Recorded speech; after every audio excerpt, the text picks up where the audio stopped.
kita ke calon presiden nomor urut 1. Masuk calon nomor urut 3, Bapak Ganjar. Pertanyaan ke calon presiden nomor urut 1, Bapak Anies Baswedan. Waktu Pak Ganjar 1 menit dimulai saat Bapak berbicara. Pak Anies, lagi rame kita mau tanya soal bansos. Karena menurut saya bansos ini adalah kewajiban negara dan rakyat berhak mendapatkannya. Tapi kita punya problem. Karena banyak klaim yang diberikan seolah-olah ini bantuan orang ke orang atau kelompok. Padahal kita masih punya. Ada data yang tidak valid, ada cara penyampaian tidak benar, ada protes yang kemudian tidak terverifikasi atau terrespon dengan baik. Ini yang menjadi pertanyaan saya kepada Pak Anies adalah, menurut Pak Anies kira-kira bagaimana tata kelola bansos agar 1, tidak saling klaim, 2, bisa tepat sasaran, 3, tidak menimbulkan kecemburuan-kecemburuan, sehingga inilah satu harapan yang betul-betul bisa diterima oleh rakyat. Terus saya Prabowo Gibran 2. Masih ada waktu Bapak? Cukup. Hajar Pak. Calon presiden nomor urut 1, Bapak Anies Baswedan. Menjawab pertanyaan yang disampaikan oleh calon presiden nomor 3, Bapak Ganjar. Waktu Bapak Anies 2 menit dimulai saat Bapak berbicara. Ya, terima kasih Pak Ganjar. Pertama, kita harus menyadari bahwa yang disebut sebagai bansos adalah bantuan untuk si penerima, bukan bantuan untuk si pemberi. Dia diberikan sesuai dengan kebutuhan si penerima. Kalau penerimanya membutuhkan bulan ini, ya diberi bulan itu. Kalau dibutuhkannya 3 bulan lagi, ya 3 bulan lagi. Tidak usah dirapel semuanya. Ya, dijadikan sebagai sesuai kebutuhan. Yang satu minggu, itulah yang disebut sebagai bansos tanpa pamrih. Kemudian yang kedua, bansos ini harus sesuai. Artinya diberikan melalui pendataan yang baik, informasi data itu harus akurat, dan mekanisme pemberiannya melalui jalur birokrasi, bukan dibagikan di pinggir jalan.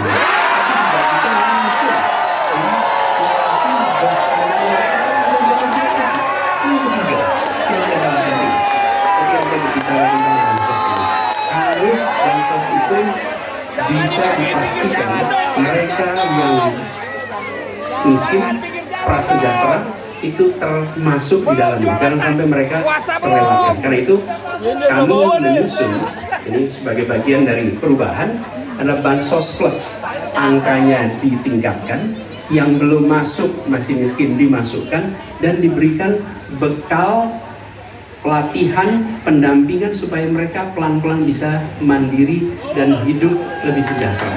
Jadi kami melihat ketika sampai kepada bansos, bansos ini adalah atas nama negara. Ketika saya bertugas di Jakarta, semua paket bansos di kerdusnya diberikan label dibiayai APBD DKI Jakarta, bukan dari gubernur, dari uang rakyat lewat APBD DKI Jakarta. Jelas posisinya. Selanjutnya kami mohon kepada calon presiden nomor 3, Bapak Ganjar Pranowo, menanggapi jawaban calon presiden nomor 1, Bapak Anies Baswedan. Waktu Bapak 1 menit dimulai saat Bapak berbicara. Terima kasih. Ya, kalau ini pasti setuju dong. Karena proses logic thinkingnya adalah datanya diperbaiki. Ini yang pernah kita lakukan. Ketika sudah bersusah payah, diberikan ke atas, balik lagi pada data yang sama.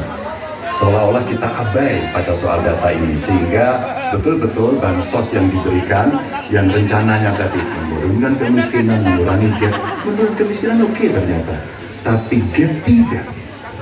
Berapa besarnya gapnya tetap tinggi. Ini menarik dan kami punya data yang kita bisa baca, dan tentu saja ini penting. Memang paradigma bansos sekali lagi ini betul-betul hak rakyat. Tugas negara dan pemerintah adalah memastikan itu bahwa ini adalah tepat sasaran dan tepat waktu. Tadi yang disampaikan betul. Dan kami berusul bantuannya ganti aja deh, bantuan kesra. Karena tugas negara itu menciptakan keadilan sosial, bukan menciptakan bantuan sosial. Sekarang Bapak Anies Baswedan langsung menanggapi jawaban dari Bapak Ganjar Pranowo. Waktu Bapak 1 menit dimulai saat Bapak berbicara. Mohon tenang hadirin sekalian.